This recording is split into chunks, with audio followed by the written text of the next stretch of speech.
Assalamu alaikum wa rahmatullah. May the divine peace and blessings be upon all of you. For those of you who don't know me, my name is Hasna Abdul Majid. That's the short version of my name. And I love to share. I love to share from an authentic place my journey, my experiences, that which I've gathered over the years. And that's what my life is about, more or less. What comes up today is the subject of the impact that we have on others. We, you, have an impact on those around you. We always hear this term, influencers. It comes up a lot.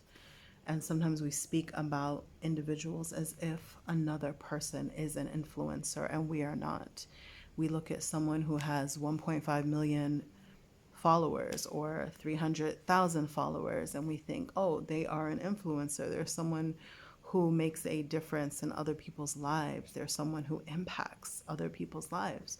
And we forget that we ourselves, you may forget, some may forget that they have the ability, and they are constantly on a everyday basis, on a regular basis, influencing others.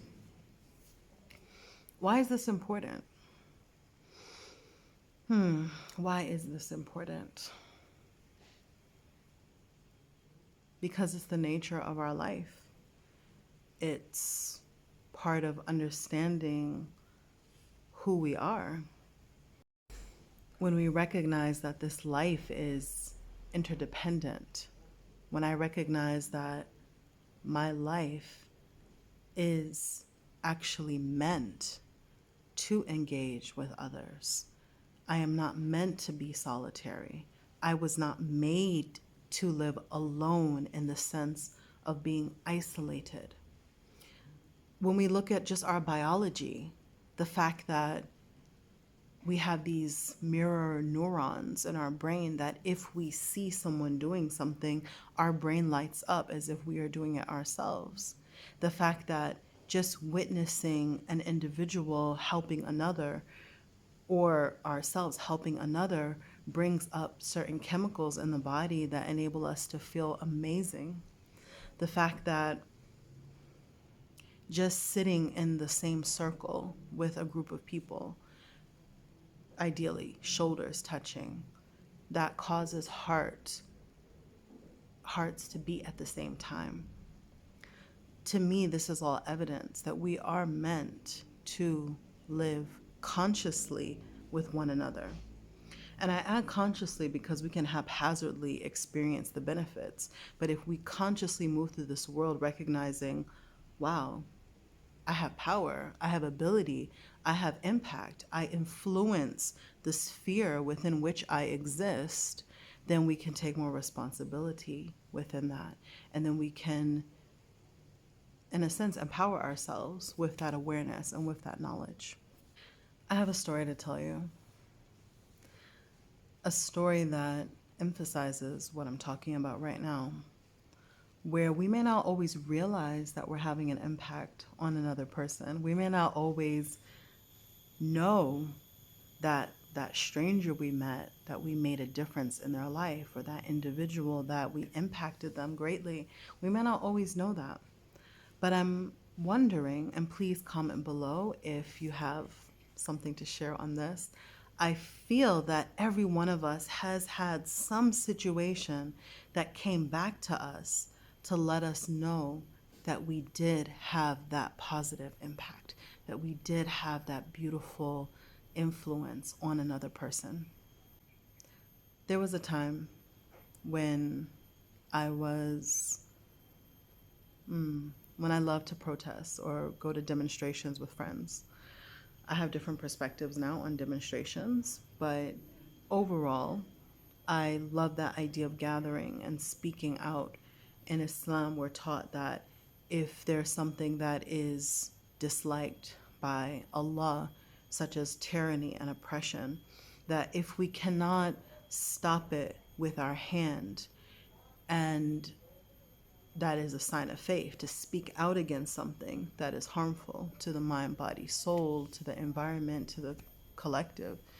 If we cannot if we cannot stop it with our hand, like physically stop it, that we can then move on to the next stage, which is then to speak out against it. And then if we cannot speak out against it, that we should dislike it in our heart. So I was with friends and we were going to different demonstrations that had to do with Palestine, that had to do with Iraq or Iraq at the time.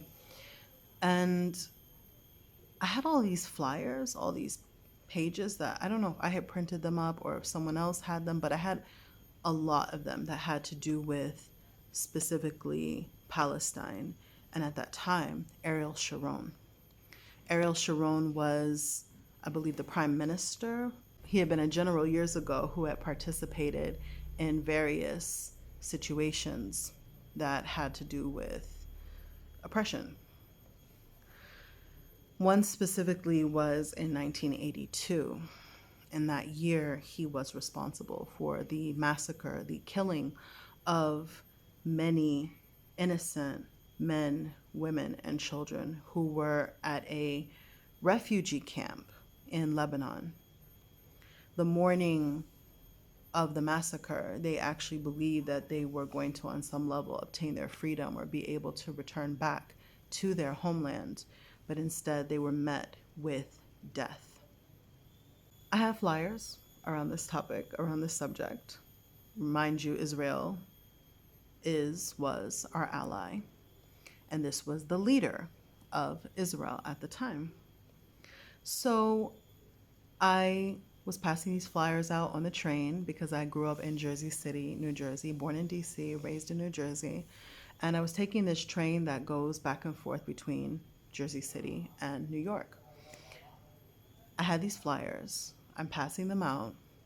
And there's one man, I remember him, kind of tall, slim, African-American man with glasses.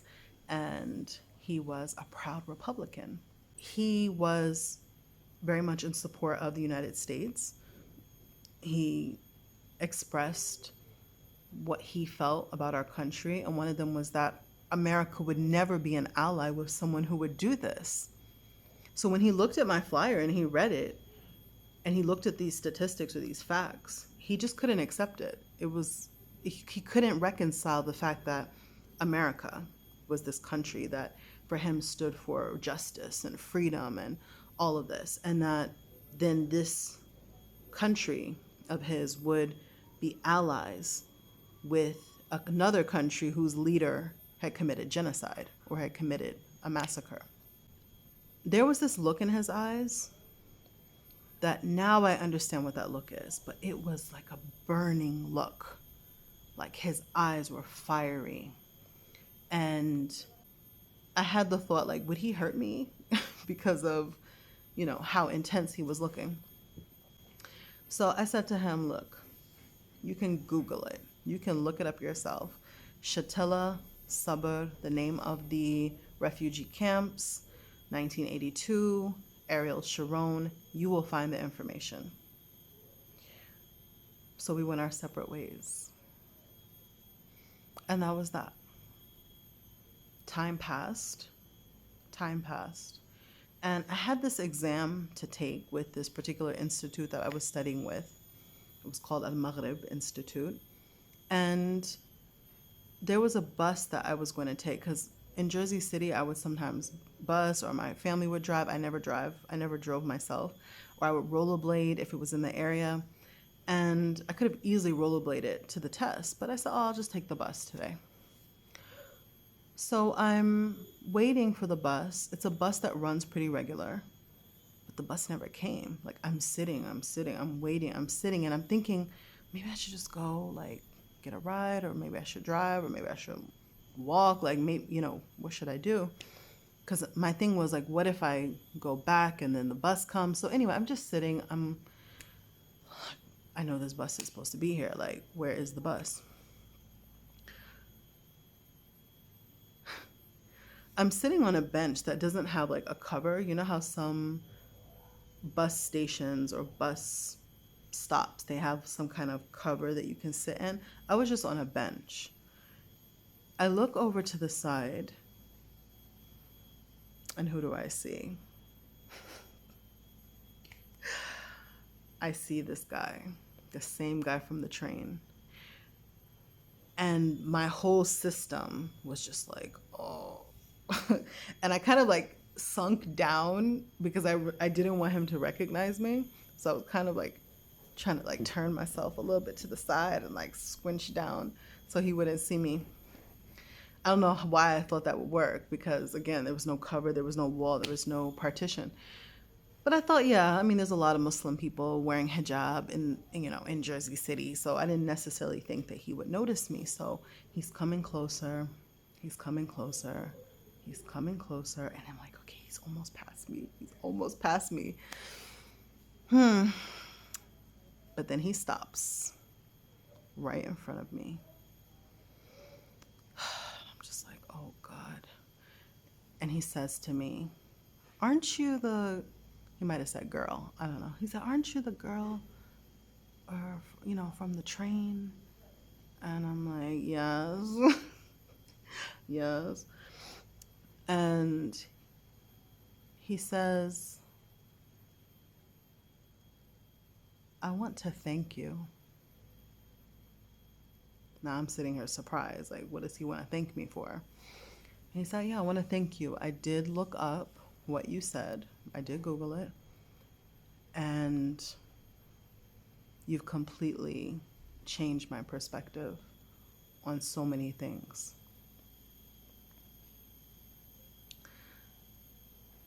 The intensity of our previous meeting was so strong that that was the last thing I ever expected for him to say. Like, that was not even a consideration that he was going to say anything positive to me. So to go from that level of the energy that I felt from him, that negative energy that I felt from him, to then have him thank me, I was speechless. Like, when I say I was speechless, I literally was speechless. I don't even think I was able to say you're welcome. I think I was just stunned. And he said, yeah, I just want to thank you and have a good day. And I remember, I don't know if my mouth was open, but I just remember looking at him walk and just letting him go. And that was it. Why do I feel that story is worth telling? For so many reasons. For so many reasons.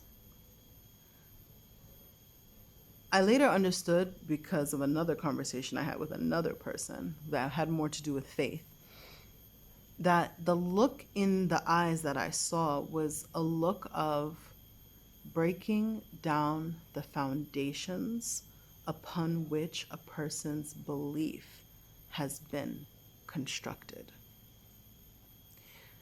I had the same look, I've seen the same look in the eyes of someone who, we were talking about Christianity, and we were talking about the original teachings of Jesus as opposed to what was intermixed later on with paganism, pagan teachings.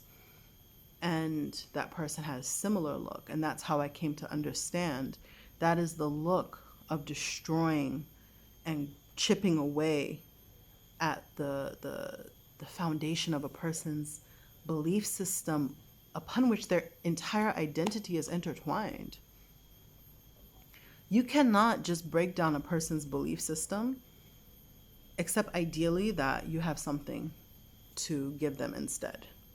You can't just be like, your whole life and identity is a lie, and, don't give them anything else. Don't give them anything supportive. That's another story. Maybe that's another video for another time. But the point is, that was the look. Sometimes when people are getting very intense, this is another thing that I realize, People who actually care, they may be your best allies. Like people who care enough to argue with you, people who care enough to actually get upset about what you're saying. Sometimes those are the people who are so interested and interconnected with it and resonant on or dissonant that they will do the research and they will read and they will research and they will study and they will learn. So you may not always know the end result. You may not always know what the outcome is of your interaction. And that's something that's so important for us to realize, because I had no idea I was going to see this man again. I never expected to see him again. But I felt truly that the Creator, that God, that Allah sent him my way so that I would know the impact that I am capable of having, so that I would understand that there are people that I may never see them again. I may have only met them once, or in your case, there may be someone that you only meet them one time, but you plant that seed. You plant a seed of awareness and consciousness inside of them, and it gets watered and it grows, it sprouts. It may even become a tree, and it may even give fruits that others can taste from and be nourished from, and then the cycle, and then it continues. You don't know. Bringing us to the subject of setting intentions, perhaps we can set those intentions that are expressions, that what we share, whether it's online, on YouTube, on Facebook, on Instagram, on TikTok, or whether it's in person, whether it's when you go to the store, whether it's when you visit a neighbor, whether it's with your family, to keep planting the good seeds, to keep intending that the goodness that's within you, that you're able to share it. I believe we all have multiple personalities.